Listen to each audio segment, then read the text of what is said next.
Hey everyone, welcome to our deep dive today. Yes, welcome. We're going to be diving deep into some That's right. pretty amazing ideas from Dr. Joe Dispenza. Yeah.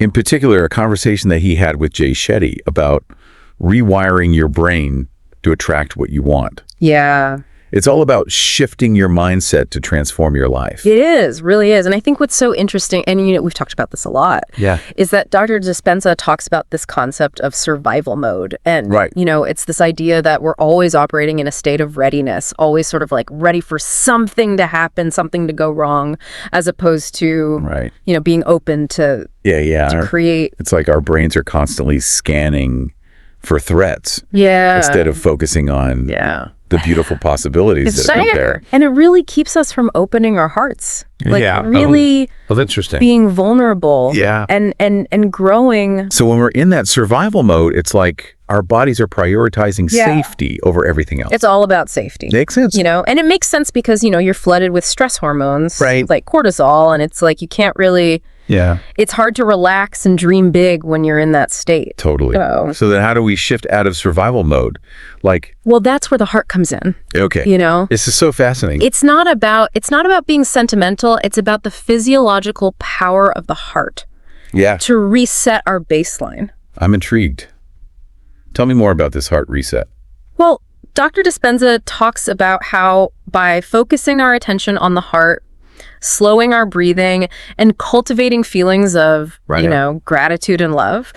We literally send signals to the brain to calm down the survival system. Okay. It's like... So it's not just about positive thinking. It's like using the heart's energy to create a physiological shift. It's like shifting from fight or flight to a state of peace and openness. Oh, I like that. And that's when we can really open ourselves up to what he calls creation mode. Creation mode. And, our brainwave patterns actually shift into the alpha state, which is associated with creativity and imagination. So it's like we're clearing the mental clutter and making space for those new possibilities. Exactly. I love it. It's so powerful. That's beautiful. And so, even when we manage to calm the inner storm, there's often this other obstacle. Those pesky limiting beliefs. That kind of whisper to us, you're not good enough. You can't do this. That's impossible. It's so frustrating. And these limiting beliefs, they're often very ingrained. They stem from past experiences, especially those that are, charged with a lot of emotion. And the thing is, the more we replay those negative events in our mind, the deeper those neural pathways become. So they almost become like self-fulfilling prophecies. Exactly.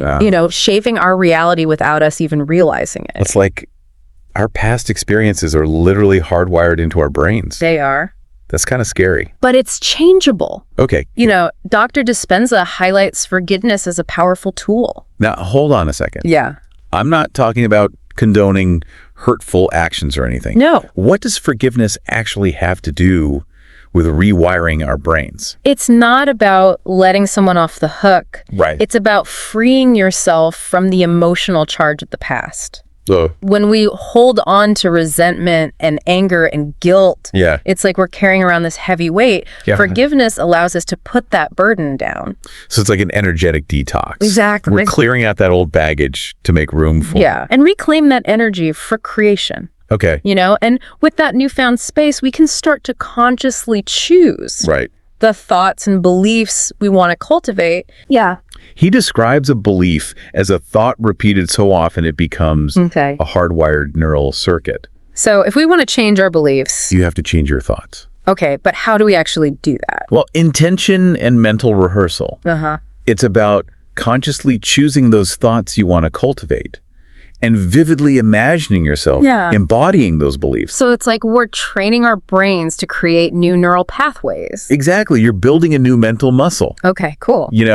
And the more you engage in that mental rehearsal, the easier it becomes for those new beliefs to take hold. Makes sense. But there's also this whole other part of our mind, right? Yeah. The subconscious. The subconscious mind, How does that fit into all of this? That's like the powerful operating system. Okay. Running programs based on all of our beliefs and experiences that we've accumulated over a lifetime. By the time we reach middle age, they estimate that about 95% of our life is run by our subconscious mind.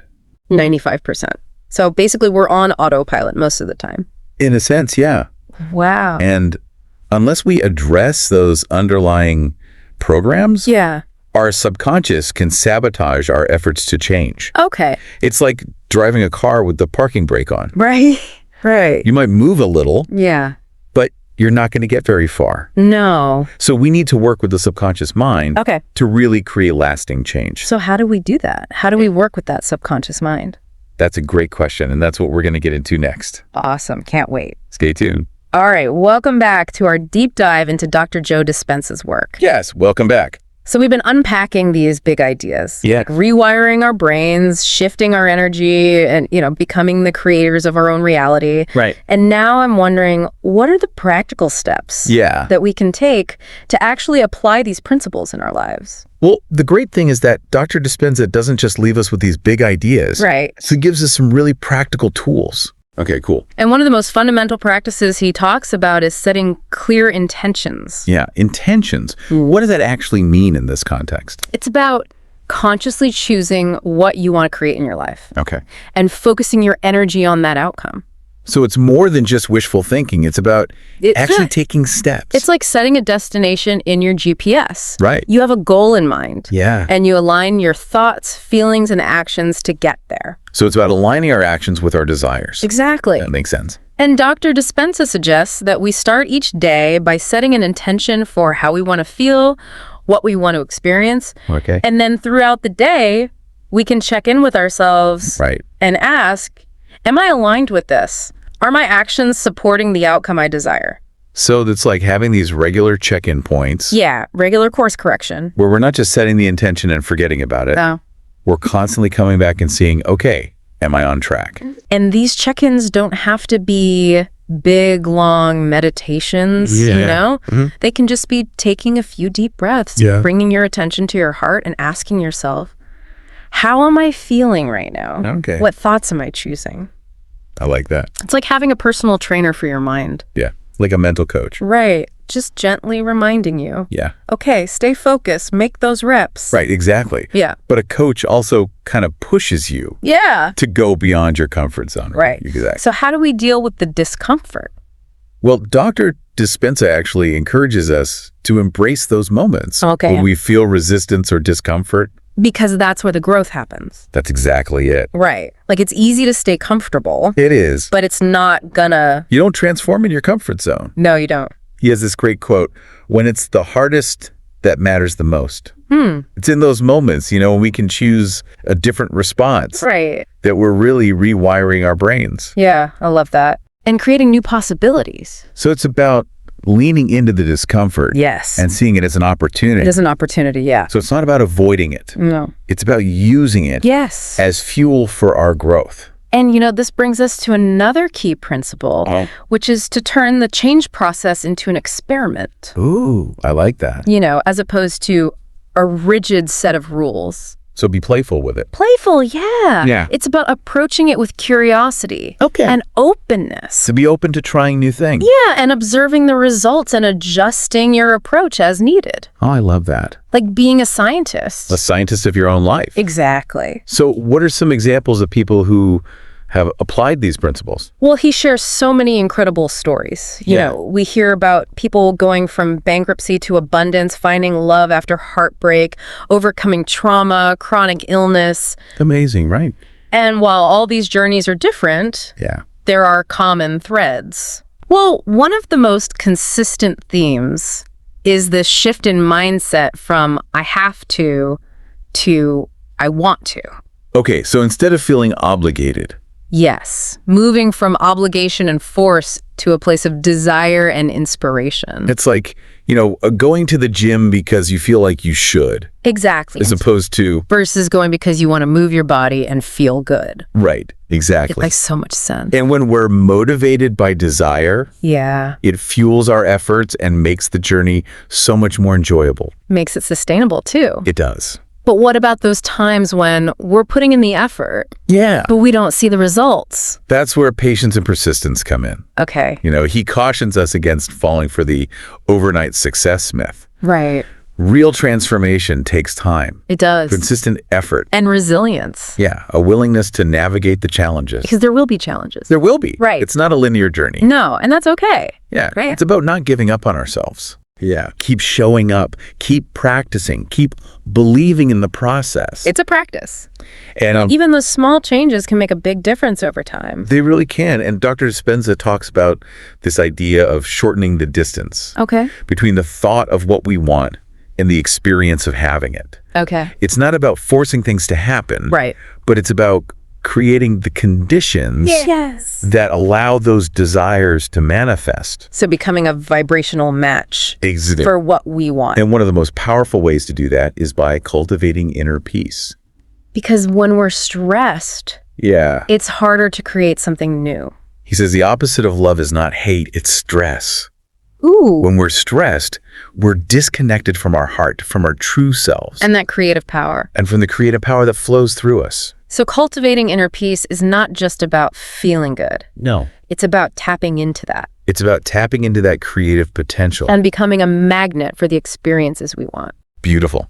So that's what we're going to dive into even deeper. Yeah, we're going to go even deeper into that next. In our next segment. Stay with us. All right, welcome back to our final segment, exploring Dr. Joe Dispenza's incredible work. Yes, welcome back. We've been on this amazing journey talking about rewiring our brains. Yes. Shifting our energy. It's powerful stuff. And really, becoming the creators of our own reality. It is. It is. And I have to say, this idea of cultivating inner peace as a key to attracting what we want. Yes. I mean, that really resonates with me. It's such a powerful concept. It is. And it ties in so beautifully with the power of the heart. Yes. And we touched on this a little bit earlier. Yeah. But I'm really eager to dive deeper. Let's do it. What is so special about the heart? Yeah. Beyond just, keeping us alive. Well, Dr. Dispenza goes beyond the heart's, emotional significance. Right. And he talks about the scientific research that reveals the heart's intelligence and its ability to influence our thoughts, our beliefs, and even our physical reality. Tell me more about this heart intelligence. Well, he describes the heart as having its own unique consciousness. Wow. Its own way of processing information and communicating with the brain. Okay. And the rest of the body. Interesting. In fact, the heart sends more signals to the brain than the brain sends to the heart. Really? I didn't know that. Yeah, it's pretty amazing. So it's like this mini brain. It is. With its own wisdom. It has its own wisdom. Oh, that's so cool. But remember that study he talked about with the young people and the elders? Yes. The results showed that there was this transfer of wisdom and plasticity between generations. It was incredible. It's amazing, right? And both groups experienced improvement in brain function. Yeah. Cognitive abilities. It's remarkable. It really makes you wonder what other hidden potentials could we unlock if we tapped into that heart intelligence. Exactly. And if we embrace that genuine connection with others, I think that's what he's trying to tell us. We've underestimated the power of the heart for so long. Absolutely. So how does this all connect to attracting what we want? Right. How does that work? Well, think about the energy that flows from the heart, love. Okay. He says that love is the ultimate unifying force. Love is powerful. It is. It has the power to heal, to dissolve barriers, to bring us together. Especially in a world that feels so divided sometimes. Yes, exactly. So cultivating love becomes like this powerful act. It's like planting seeds of peace. Yes. And harmony. It's beautiful. And this brings us to another key aspect of the heart's power. Okay. Forgiveness. Right. He talks about forgiveness not as a moral obligation, but as a liberation from the grip of the past. So releasing those hurts and resentments. The anger, the guilt, the resentment. Because holding on to that stuff only keeps us tethered to those painful experiences. It's like carrying around a heavy weight. It is a heavy weight. That prevents us from moving forward. He has this beautiful quote, "The memory without the emotional charge is called wisdom." When we forgive, we extract the lesson without staying trapped in the pain. I love that. And as we release those emotions, we create space space for something new to emerge. For a new reality. A new reality. It's amazing. Full of possibilities. This has been such an incredible deep dive. It has. We've covered so much. We have. From rewiring our brains. To the power of the heart. To collective consciousness. And it all ties together. It does. It all connects. It does. What are some key takeaways? Well, I think one of the biggest takeaways is that we are not victims of our circumstances. We have the power. We have the power to shape our reality. To change. But it starts within. Yes. You know, taking responsibility for our thoughts and feelings. So process. And our action. Requires commitment. And cultivating that inner peace. And aligning our actions with our heart's desires. It's a journey. It's a lifelong journey. It's not a destination. It's not a quick fix. No. It's a practice. It is. And there will be challenges. Oh, of course, there will be bumps along the way. But we keep going. We keep going. We keep showing up. We keep practicing. And we keep believing. Yes, believing in ourselves and the infinite possibilities that are within us. And remember, even the small steps can make a big difference. They can. You know, Dr. Dispenza says every moment is an opportunity to choose a new thought, a new feeling, a new action. That aligns us with what we want. Exactly. Beautiful. So we conclude our deep dive into this transformative work of Dr. Joe Dispenza. Amazing. We hope this has sparked a sense of wonder in you. Yes. And that you feel inspired to go on your own journey. Yes. Of rewiring your brain and creating a life that you truly love. Thank you for joining us. Yes. Thank you. On this adventure of discovery. Absolutely. Until next time. Yes. Until next time. Keep diving deep. Keep exploring and keep creating the life you desire. Beautiful.